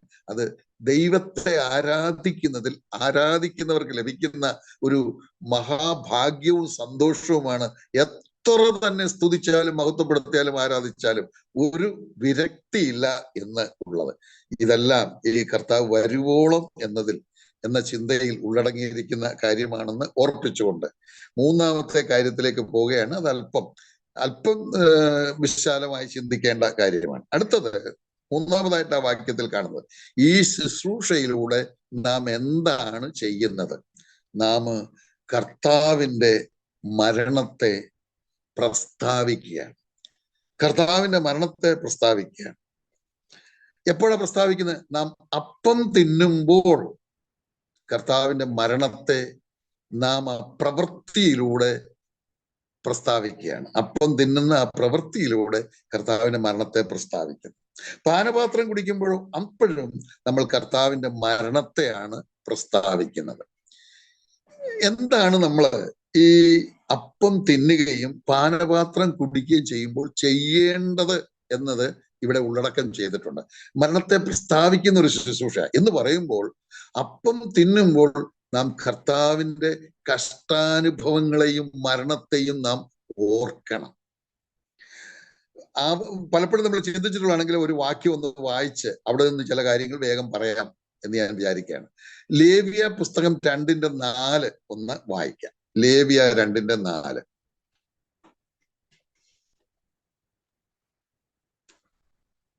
അടുപ്പത്ത് വെച്ച് ചുട്ടത് നീ ഭോജനയാഗമായി കഴിക്കുന്നു എങ്കിൽ അത് നേരിയ മാവ് കൊണ്ടുണ്ടാക്കിയതായി എണ്ണ ചേർത്ത പുളിപ്പില്ലാത്ത ദോശകളോ എണ്ണ പുരട്ടിയ പുളിപ്പില്ലാത്ത വടകളോ ആയിരിക്കണം. ഈ വാക്യം എടുത്ത് നമ്മൾ പലപ്പോഴും ചിന്തിച്ചിട്ടുണ്ട്. അത് മറന്നിട്ടല്ല ഞാൻ ഇവിടെ ഇത് സംസാരിക്കുന്നത്. നമ്മൾ ഈ ഭാഗം പറയുമ്പോൾ അത് പറഞ്ഞേ മതിയാകുള്ളൂ, അതുകൊണ്ടാണ്. പക്ഷെ ഏറെ വിശദീകരിക്കുന്നതുമല്ല. എന്നാൽ ഇത് ഒരു സെപ്പറേറ്റ് മെസ്സേജ് ആണല്ലോ, ക്ലാസ് ആണല്ലോ. അപ്പൊ അത് മാത്രം കേൾക്കുന്നവർക്കും മനസ്സിലാകണം എന്ന് വിചാരിക്കുകയാണ്. അവിടെ പറഞ്ഞിരിക്കുന്നത് ദോശ ഉണ്ടാക്കുന്ന കാര്യമാണ് പറഞ്ഞിരിക്കുന്നത്. ഷോർട്ടായിട്ടാണ് ഞാൻ പറയുന്നത്. ദോശ, മലയാളത്തിൽ ദോശ എന്ന് എഴുതിയിരിക്കുന്നത്. ഇംഗ്ലീഷ് വേർഷൻ നമുക്ക് നോക്കാമെങ്കിൽ ചിലതിൽ കേക്ക് എന്നാണ് എഴുതിയിരിക്കുന്നത്, ചില ട്രാൻസ്ലേഷൻ ബ്രെഡ് എന്നും എഴുതിയിട്ടുണ്ട്. എന്നാൽ ആ ദോശ എന്നുള്ളത്, അല്ല ഇംഗ്ലീഷിൽ കേക്ക് എന്നോ ബ്രെഡ് എന്നോ ഒക്കെ പറഞ്ഞിരിക്കുന്നത് മൂലഭാഷയിൽ അഥവാ എബ്രായ ഭാഷയിൽ മുറിവേറ്റ അപ്പം എന്ന അർത്ഥം വരുന്ന പദമാണ് ഉപയോഗിച്ചിരിക്കുന്നത്. ഇത് നമ്മൾ ചിന്തിച്ചിട്ടുണ്ട്, എനിക്ക് ഓർമ്മയുണ്ട്, പലപ്പോഴും നമ്മൾ ചിന്തിച്ചിട്ടുണ്ട്. മുറിവേറ്റ അപ്പം, അത് നമുക്കറിയാം. നമ്മുടെ കർത്താവായ യേശു ക്രിസ്തു തന്നെയാണ്. കർത്താവ് തന്നെ പറഞ്ഞു, ഞാൻ ജീവന്റെ അപ്പമാകുന്നു എന്ന്. നമ്മുടെ കർത്താവ് മുറിവേറ്റ അപ്പമാണ്. എങ്ങനെയാണ് അപ്പം ഉണ്ടാക്കുന്നത് എന്ന് നമുക്കറിയാം. ഒന്ന്, ഗോതമ്പോ ഏത് ധാന്യവുമാട്ടെ, ആ ധാന്യം ആദ്യം അത് നേരിയ മാവായി തീരണം. നേരിയ മാവെന്ന് പറഞ്ഞാൽ ഇനി ചെറുതാക്കാൻ ഇല്ലാതെ വണ്ണം ഏറ്റവും ചെറുതാകുമ്പോഴാണ് അതിനെ നേരിയ മാവെന്ന് പറയുന്നത്. ഇതാണ് നമ്മളെ ഫിലിപ്പ്യ ലേഖനം 2-ാം അധ്യായം വായിക്കുന്നില്ല, അറിയാവുന്ന കാര്യം. 2-ാം അധ്യായം അതിന്റെ 6 മുതലുള്ള ഭാഗത്ത് വായിക്കുന്നത് അതാണ്. അവിടെ നമ്മൾ കാണുന്നുണ്ട്, ദൈവത്തോടുള്ള സമത്വം മുറുകെ പിടിച്ചോളണമെന്ന് വിചാരിക്കാതെ. പിന്നെ നമ്മൾ കാണുന്നത്, നോക്കുക, അവൻ ചെറുതായി നേരിയ മാവാകുന്ന ചിത്രം നമുക്കിവിടെ കാണാൻ കഴിയും. അങ്ങനെയാണല്ലോ നേരിയ മാവ് ഉണ്ടാക്കുന്നത്. അത് ധാന്യമണികളെ പൊടിച്ച് അത് പിന്നെയും അരിച്ച് പിന്നെയും ചെറുതാക്കിയാണ് നേരിയ മാവ് ഉണ്ടാക്കുന്നത്. ഇതുപോലെ ആ ഭാഗത്ത് നമ്മൾ അതിന്റെ നേരിയ മാവാകുന്ന, ചെറിയതായി വരുന്ന, ഏറ്റവും ചെറുതാകുന്ന ചിത്രം അവിടെ കൃത്യമായിട്ടുണ്ട്. ഒന്ന്, താൻ ദാസരൂപത്തിലായി, അടുത്ത് മനുഷ്യ സാദൃശ്യത്തിലായി, അടുത്ത് തന്നെത്താൻ ഒഴിച്ചു, ഇതെല്ലാം താൻ ചെറുതാകുകയാണ്. അടുത്ത് തന്നെത്താൻ താഴ്ത്തി, അടുത്ത് നമ്മൾ കാണുന്നത് ക്രൂശിലെ മരണത്തോളം എന്ന് നമ്മൾ കാണും. മരണത്തോളം എന്ന് പറഞ്ഞു കഴിഞ്ഞിട്ടാണ് ക്രൂശിലെ മരണത്തോളം. അപ്പൊ താൻ നേരിയ മാവായി, ഇനിയും ചെറുതാകാനില്ല. അതായത് നമുക്കറിയാം അന്ന് റോമൻ സാമ്രാജ്യമാണ് ഭരിക്കുന്നത്. ആ കാലത്തെ ഏറ്റവും ഭയാനകമായ, ഏറ്റവും അധമമായ ശിക്ഷയാണ് ഈ ക്രൂശിൽ തറച്ചു കൊല്ലുക എന്ന് പറയുന്നത്. വധശിക്ഷ വേറെയും ഉണ്ട്, നമ്മൾക്കറിയാം. കഴുത്ത് വെട്ടിക്കൊല്ലാം, കല്ലെറിഞ്ഞു കൊല്ലാം, അതൊക്കെ ഉണ്ട്. പക്ഷെ ഈ ക്രൂശിൽ തറച്ചു കൊല്ലുക എന്ന് പറയുന്നതാണ് ഏറ്റവും അധമമായത്. അവിടെ താൻ നേരിയ മാവാകുകയും ചെയ്ത്, താൻ ക്രൂശിൽ കയറുമ്പോൾ താൻ നേരിയ മാവ് ആയി. അതിനുശേഷം നമുക്കറിയാം ക്രൂശിൽ 6 മണിക്കൂറിലധികം കർത്താവ് ഉണ്ടായിരുന്നു.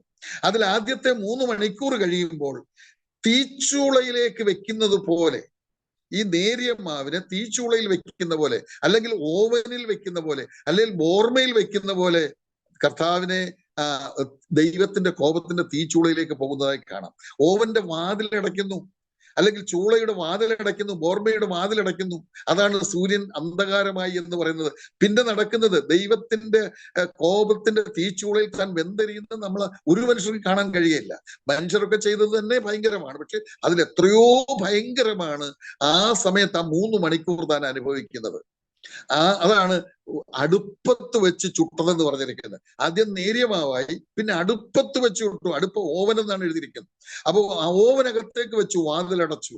അവിടെ നിന്ന് ആ 3 മണിക്കൂർ കഴിഞ്ഞ് കർത്താവ് പുറത്തേക്ക് വരുന്നത് ജീവന്റെ അപ്പമായിട്ടാണ്. അപ്പോൾ ഈ അപ്പമാണ് നമ്മൾ തിന്നുന്നതെന്ന് ഓർക്കണം. ഇതുപോലെ നമ്മുടെ കർത്താവ് അപ്പോൾ ഞാൻ പറഞ്ഞു വരുന്നത്, അപ്പം തിന്നുമ്പോൾ സാധാരണഗതി ചെയ്യുന്നത്, ചിലർ അപ്പം തിന്നിട്ട് എന്തെങ്കിലും ചിന്തിച്ചുകൊണ്ടിരിക്കും, ചിലർ വെറുതെ കണ്ണടച്ചിരിക്കും, ചിലർ കുനിഞ്ഞിരിക്കും, ചിലർ അപ്പം തിന്നിച്ച് ഉടൻ തന്നെ പാട്ട് പാടിക്കൊണ്ടിരിക്കും, അശ്രദ്ധമായിരിക്കും, അലക്ഷ്യമായിരിക്കും. അങ്ങനെ അല്ല. ഈ കാര്യങ്ങൾ ഓർത്തുകൊണ്ടിരിക്കണം. എൻ്റെ കർത്താവ് ഒരപ്പം എങ്ങനെ ഒരു ധാന്യമണി എങ്ങനെ അപ്പമായി തീരുമോ, അതേപോലെ എൻ്റെ കർത്താവ് കഷ്ടം അനുഭവിച്ച് നുറുങ്ങി തകർന്ന് താൻ നേരിയ മാവായി ക്രൂശിലെ മരണത്തോളം താൻ താഴ്ത്തപ്പെട്ട് ചെറുതാക്കപ്പെട്ട് പിന്നെ ദൈവത്തിന്റെ കോപത്തിന്റെ തീച്ചുളയിൽ വെന്തെറിഞ്ഞാണ് എന്നെ രക്ഷിക്കുവാൻ, എന്റെ പാപത്തിന് പരിഹാരം വരുത്തുവാൻ ആയിട്ട് താൻ യാഗമായി തീർന്നത്. ഈ കാര്യം ധ്യാനിച്ചുകൊണ്ട് തന്നെ വേണം. ഒരുപക്ഷെ ആ സമയത്ത് പാട്ട് പാടുകയാണെങ്കിൽ നാം പാട്ട് പാടാൻ പോകരുത്, വേറെ ബാക്കിയുള്ളവർ പാടട്ടെ. ആ തിന്നുന്ന ആള് അത് ഈ ധ്യാനത്തോടുകൂടെ, ഈ ചിന്തയോടുകൂടെ, ഈ മനോവ്യാപാരത്തോടുകൂടെ വേണം അത് ചെയ്യുവാൻ. അതാണ് അപ്പം തിന്നുമ്പോൾ മരണത്തെ പ്രസ്താവിക്കുന്നു എന്ന് പറഞ്ഞാൽ ആ പ്രവൃത്തിയുണ്ട്. ഇനി അടുത്തത് പാനപാത്രമാണ്. വളരെ വേഗം പറയാമെന്ന് ഞാൻ വിചാരിക്കുകയാണ്. പാനപാത്രം കുടിക്കുമ്പോൾ എന്താ ചെയ്യേണ്ടത്? നമുക്കറിയാം പാനപാത്രത്തിന് ഉപയോഗിക്കുന്നത് വീഞ്ഞാണ്. വീഞ്ഞേ ഉപയോഗിക്കാൻ പാടുള്ളൂ. ആരോ പറഞ്ഞ് ഞാൻ കേട്ടിട്ടുണ്ട്, അന്ന് ഫലസ്തീനിലായതുകൊണ്ട് അവിടെ അത് മുന്തിരി ആണ്, അവിടുത്തെ മുന്തിരി രസമാണ് സാധാരണ കുടിക്കുന്നത്. അതുകൊണ്ടാണ് നമ്മുടെ നാട്ടിലായിരുന്നു ജീരവെള്ളം കുടിക്കുമെന്നും കരിക്കും വെള്ളമായിരുന്നു കൊടുക്കാൻ പോകുന്നതെന്നും ഒക്കെ ഞാൻ പറഞ്ഞു കേട്ടിട്ടുണ്ട്. അങ്ങനെ ഒന്നും പറ്റത്തില്ല. ഏത് നാട്ടിലായാലും അത് മുന്തിരിയുടെ നീര് തന്നെ ആയിരിക്കണം. കർത്താവ് അങ്ങനെയാണ് മുന്തിരിയുടെ നീര് വെച്ചാണ് സ്ഥാപിച്ചത്. അത് ഏത് മുന്തിരി, നമ്മുടെ നാട്ടിലൊന്നും മുന്തിരി കൃഷി ഇല്ലല്ലോ, പക്ഷെ നമ്മൾ മുന്തിരി തന്നെയാണ് ഉപയോഗിക്കുന്നത്. അങ്ങനെ തന്നെ ഉപയോഗിക്കണം. എന്തുകൊണ്ടാണ് എന്നും കൂടെ ഞാൻ പറയാം. എങ്ങനെയാണ് മുന്തിരി നീരുണ്ടാക്കുന്നത്? മുന്തിരിയുടെ ജ്യൂസ് എടുക്കുന്നത് എങ്ങനെയാണ്? മുന്തിരി പിഴിഞ്ഞാണ് എടുക്കുന്നത്. അത് ചക്കിലിട്ടാട്ടിയാലും കൊള്ളാം, അല്ലെ വേറെന്തെങ്കിലും പ്രോസസ് ആയാലും കൊള്ളാം. നമ്മൾ ആ മുന്തിരിയെ സ്ക്വീസ് ചെയ്തിട്ട് ഞെക്കി പിഴിഞ്ഞാണ് മുന്തിരി നീര് ഉണ്ടാക്കുന്നത്. അപ്പൊ മുന്തിരിയുടെ നീരിന് ഒരു വാക്യം, വലിയ വാക്യമാണ്, എൻ്റെ ഒടുവിലത്തെ ഭാഗം വായിച്ചാൽ മതി. ആവർത്തന പുസ്തകം 32:14. അതിന്റെ ഏറ്റവും ഒടുവിലത്തെ ഭാഗം വായിച്ചാൽ മതിയാകും. ആ വാക്യം മുഴുവൻ വായിക്കാൻ നമുക്ക് സമയം ലഭിക്കുകയില്ല. അതുകൊണ്ട് ആവർത്തനം 32:14.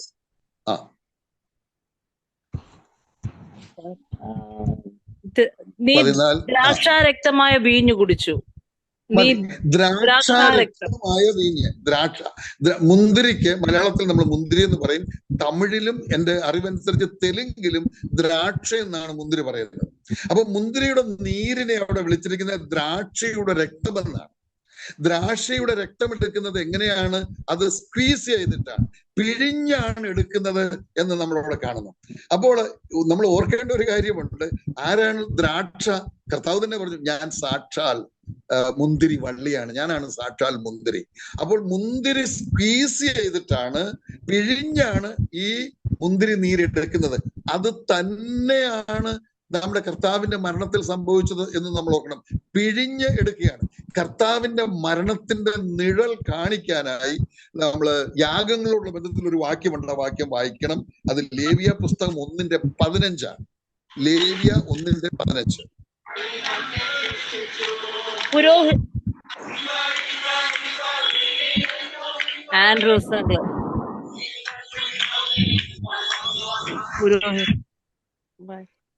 പുരോഹിതൻ അതിനെ യാഗപീഠത്തിന്റെ അടുക്കൽ കൊണ്ടുവന്ന് തല പിരിച്ച് പറിച്ച് യാഗപീഠത്തിന്മേൽ ദഹിപ്പിക്കണം. അതിന്റെ രക്തം യാഗപീഠത്തിന്റെ പാർശ്വത്തിങ്കൽ പിഴിഞ്ഞു കളയണം. മതി. നോക്കുക, യേശുക്രിസ്തുവിന്റെ ക്രൂശീകരണത്തിന്റെ നിഴലായിട്ട് ആ യാഗത്തിൽ, ഹോമയാഗത്തിൽ പ്രാവിനെ അർപ്പിക്കുന്ന കാര്യമാണ് പറഞ്ഞിരിക്കുന്നത്. ഇതൊക്കെ നമ്മൾ ചിന്തിച്ചിട്ടുണ്ട്. അപ്പൊ പ്രാവിനെ യാഗം കഴിക്കുമ്പോൾ അതിന്റെ തല പിരിച്ചു പറിച്ചാണ് അതിനെ കൊല്ലുന്നത്. അതിനുശേഷം യാഗപീഠത്തിന്റെ സൈഡിൽ അതിനെ പിഴിഞ്ഞ് രക്തം മുഴുവൻ എടുക്കണമെന്നുണ്ട്. പിഴിഞ്ഞെടുക്കുക. ഒരു തുള്ളി പോലും അതിന്റെ ശരീരത്തിൽ ശേഷിക്കാതെ വണ്ണം പിഴിഞ്ഞെടുക്കുകയാണ്. മുന്തിരിയുടെ രക്തം അഥവാ മുന്തിരിയുടെ രസം എടുക്കുന്നതും പിഴിഞ്ഞാണ്. ഇതുപോലെ നമ്മുടെ കർത്താവിനെ പിഴിഞ്ഞ് അത്ര ക്രൂരമായ ക്രൂശീകരണത്തിലൂടെ ഒടുവിലത്തെ തുള്ളി വരെ, ഇനി ഒട്ടും രക്തം തന്റെ ശരീരത്തിൽ ശേഷിക്കാതെ വണ്ണം, നമ്മളത് ചിന്തിച്ചല്ലോ. വിലാപ്പുറത്ത് പടയാളി കുത്തുമ്പോൾ, മരിച്ചു കഴിഞ്ഞിട്ടാണ് ആണ് എന്നുള്ളത് ശരിയാണ്. പക്ഷെ കുത്തുമ്പോൾ ഒരു തുള്ളി രക്തം പോലും ആ ശരീരത്തിന് ശേഷിക്കാതെ വണ്ണം അത് മുഴുവൻ പിഴിഞ്ഞെടുത്തു. യേശുക്രിസ്തുവിന്റെ ക്രൂശീകരണം നോക്കുക. അതിന്റെ നിഴലായി പ്രാവിനെ യാഗം കഴിക്കുന്ന കാര്യം പറയുമ്പോൾ അതിന്റെ രക്തം പിഴിഞ്ഞു കളയണം. അതുപോലെ നമ്മുടെ കർത്താവിന്റെ രക്തം പിഴിഞ്ഞു കളയുകയാണ് ചെയ്തത്. ഒരു തുള്ളി പോലും ശേഷിക്കാതെ അത് പിഴിഞ്ഞ് എടുത്തു എന്നുള്ളതാണ്. അപ്പോൾ ആ മുന്തിരിയുടെ രക്തം, അല്ലെങ്കിൽ സാക്ഷാൽ മുന്തിരിയായ കർത്താവിന്റെ രക്തത്തെ ഓർമ്മിപ്പിക്കുന്ന വീഞ്ഞിൽ നിന്നാണ് നമ്മൾ പങ്കെടുക്കുന്നത്. പാനപാത്രത്തിൽ പങ്കെടുക്കുമ്പോൾ ഓർക്കേണ്ട ഒരു കാര്യം എന്ന് പറയുന്നത്, ഈ കാര്യം ഓർക്കണം. നമ്മുടെ കർത്താവിന്റെ ഒടുവിലത്തെ തുള്ളി രക്തം വരെ നമ്മൾ കണ്ടു. എവിടെയൊക്കെ ആ രക്തം വീണ്ടുവെന്ന് നമ്മൾ കണ്ടു. കയ്യഫാവിന്റെ അരമനയിൽ അതൊക്കെ നമ്മൾ പലപ്പോഴും ഓർത്തിട്ടുണ്ട്. ഞാൻ ആവർത്തിക്കുന്നില്ല. ആ മുഖത്തെ കന്നത്തെ വടികൊണ്ട് കന്നത്തടിച്ചു എന്നൊക്കെയാണ് അവിടെ കാണുന്നത്. പക്ഷെ മീകാ പ്രവചനം ചേർത്ത് നമ്മൾ പഠിച്ചിട്ടുണ്ട്. വടി കൊണ്ട് കന്നത്തടിച്ച കന്നം തകർക്കപ്പെട്ട് അവിടെ രക്തം വീണിട്ടുണ്ട്. പീലാത്തോസിന്റെ കൽക്കളത്തിൽ വീണിട്ടുണ്ട്. കാൽവറിയിലേക്കുള്ള വഴിനീള വീണിട്ടുണ്ട്. കാൽവറി കുന്നിൽ ആണിയടിക്കുമ്പോൾ അവിടെ വീണിട്ടുണ്ട്. ക്രൂശിൽ തറച്ച് അവിടെ വീണിട്ടുണ്ട്. ഇവിടെ എല്ലാം രക്തം വീണിട്ടുണ്ട്. പിഴിഞ്ഞെടുത്തു നമ്മുടെ കർത്താവിന്റെ ശരീരത്തിലെ രക്തം. ഇത് പാനപാത്രം കുടിക്കുമ്പോൾ ഇത് ഓർത്തുകൊണ്ട് വേണം ചെയ്യുവാൻ. ഇതാണ് മരണത്തെ പ്രസ്താവിക്കുന്ന പ്രവൃത്തിയിലൂടെ നമ്മൾ മരണത്തെ പ്രസ്താവിക്കണം ചെയ്യുമ്പോൾ. ഇനി അതിന്റെ വിശദീകരണം ഇല്ലാതെ ഞാൻ പറഞ്ഞ് അവസാനിപ്പിക്കട്ടെ. അങ്ങനെ ഈ കർത്തൃമേശയിൽ സംബന്ധിക്കുന്നവർ പരസ്യമായി കർത്താവിനെ പ്രസ്താവിക്കുന്നവരായിരിക്കണം എന്ന അർത്ഥം ഇവിടെ ഉണ്ട്. ആരാധനയോടുള്ള ബന്ധത്തിലാണല്ലോ നമ്മൾ തിരുവത്താഴ് ശുശ്രൂഷ നിർവഹിക്കപ്പെടുന്നത്. ആരാധന എന്ന് പറഞ്ഞാൽ അതിൽ രണ്ട് കാര്യമുണ്ട്. അതിന്റെ വാക്യങ്ങളൊക്കെ എടുത്ത് പറയണമെന്ന് വിചാരിച്ചു. സമയം അവസാനിച്ചതുകൊണ്ട് അതിലേക്ക് ഞാൻ പോകുന്നില്ല. ആരാധന എന്ന പദത്തിൽ രണ്ടർത്ഥമുണ്ട്. ഒന്ന്, കർത്തൃവേല. അത് ആരാധനയാണെന്ന് ഓർക്കണം. കർത്തൃവേലയോട് കൂടെ വേണം കർത്താവിനെ ആരാധിക്കുവാൻ. നമ്മൾ 1-ാം അധ്യായം 2-ാം വാക്യം പഠിച്ചപ്പോൾ അത് പഠിക്കുകയുണ്ടായി. ദൈവസഭ എന്ന് പറഞ്ഞാൽ they are a group of people set apart for holy life, holy task and holy worship. ഇത് നമ്മൾ പലപ്പോഴും ചിന്തിച്ചിട്ടുള്ളതാണ്. ദൈവസഭ എന്ന് പറയുന്നത് അതാണ്. കർത്താവിനെ വിശുദ്ധിയോടെ കർത്താവിന്റെ വേല ചെയ്തുകൊണ്ട് അവനെ ആരാധിക്കാനായിട്ട് വേർതിരിച്ചവരാണ്. നമ്മൾ ഓർക്കണം, കർത്തൃമേശയിൽ സംബന്ധിക്കുന്നത് ഇതിലൂടെ നമ്മൾ കർത്താവിനെ ആരാധിക്കുകയാണ്. അത് മാത്രമല്ല ആരാധന, അതിലൂടെ നമ്മൾ കർത്താവിനെ ആരാധിക്കുകയാണ്. അങ്ങനെ ആരാധിക്കുന്ന നമ്മൾ കർത്താവിന്റെ വേല ചെയ്യുന്നവർ ആയിരിക്കണം. നമുക്കാവുന്ന വേല, അതൊക്കെ പഠിച്ചിട്ടുള്ളത് ഞാൻ ആവർത്തിക്കുന്നില്ല. നമുക്ക് എല്ലാവർക്കും ആരോഗ്യ പ്രശ്നങ്ങളോ അതിന്റെ പ്രായത്തിന്റെ പ്രശ്നങ്ങളോ കൊണ്ട് എല്ലാ വേലയും ചെയ്യാൻ പറ്റില്ല. പക്ഷെ ചെയ്യാവുന്ന മതി. പക്ഷെ ചെയ്യാവുന്നത് ചെയ്തുകൊണ്ട് വേണം കർത്താവിന്റെ കർത്തൃമേശയിൽ നിന്ന് സംബന്ധിപ്പാൻ. കർത്തൃമേശയിൽ സംബന്ധിപ്പാൻ നാം വലിയ ഉത്സാഹമുള്ളവരാണ്, വേണം. പക്ഷെ അതുപോലെ ഉത്സാഹം വേണം കർത്താവിന്റെ വേലയ്ക്കും എന്ന് ഇവിടെ ഓർപ്പിക്കുകയാണ്. അപ്പൊ 26-ാം വാക്യത്തിൽ 3 കാര്യങ്ങളാണ് പറയുന്നത്. ഒന്ന്, അപ്പം തിന്നുകയും പാനപാത്രം കുടിക്കുകയുമാണ് എന്നുള്ളത് നമ്മൾ ഓർത്തു. തിന്നണം, കുടിക്കണം, അത് രണ്ടായി ചെയ്യണം. പിന്നെ നമ്മൾ ഓർത്തത് കർത്താവ് വരും വരെ ചെയ്യണം, ഒരു മടുപ്പില്ലാതെ വലിയ ഉത്സാഹത്തോടും സന്തോഷത്തോടും. മൂന്നാമത് നമ്മൾ കണ്ടത് അപ്പം തിന്നുമ്പോൾ കർത്താവിന്റെ കഷ്ടാനുഭവങ്ങളും മരണവും നാം ഓർക്കണം. പാനപാത്രം കുടിക്കുമ്പോൾ താൻ ചൊരിഞ്ഞ രക്തം നമ്മൾ ഓർത്തുകൊണ്ട് വേണം അത് കുടിക്കുകയും കുടിച്ചതിന് ശേഷം അല്പസമയം ധ്യാനിക്കുകയും ചെയ്യുവാൻ. എന്ന് മാത്രമല്ല, കർത്തൃമേശയിൽ സംബന്ധിക്കുന്നവർ, തിരുവത്താഴ ശുശ്രൂഷയിൽ സംബന്ധിക്കുന്നവർ കർത്താവിന്റെ മരണം പ്രസ്താവിക്കുന്നവരായിരിക്കണം. എന്ന് പറഞ്ഞാൽ കർത്താവ് എന്തിനു വേണ്ടി മരിച്ചു എന്ന്. അതാണല്ലോ കർത്താവിന്റെ മരണത്തെ പ്രസ്താവിക്കാൻ പറഞ്ഞത്. എന്തിനാണ് ഈ കർത്താവ് മരിച്ചത്? എന്തിനാണ് കർത്താവ് രക്തം ചൊരിഞ്ഞത്? ആ രക്തത്തിന്റെ പ്രത്യേകത എന്താണ്? അത് സകല പാപവും പോക്കി ശുദ്ധീകരിക്കുന്നതാണ് തുടങ്ങിയ കാര്യങ്ങൾ പ്രസ്താവിക്കുവാൻ കൂടെ നമുക്ക് ഉത്തരവാദിത്തമുണ്ട് എന്ന് ഈ ഭാഗം നമ്മെ ഓർപ്പിക്കുന്നു. ദൈവനാമം മഹത്വപ്പെടട്ടെ. തുടർന്നുള്ള വളരെ പ്രധാനപ്പെട്ട ഭാഗങ്ങൾ വരും ദിവസങ്ങളിൽ നമുക്ക് ചിന്തിക്കാം. ദൈവനാമം മാത്രം മഹത്വപ്പെടട്ടെ. സംബന്ധിച്ച എല്ലാവർക്കും സ്നേഹ വന്ദനവും നന്ദിയും അറിയിച്ചുകൊണ്ട് വാക്കുകൾ ഉപസംഹരിക്കുന്നു. ആമേൻ.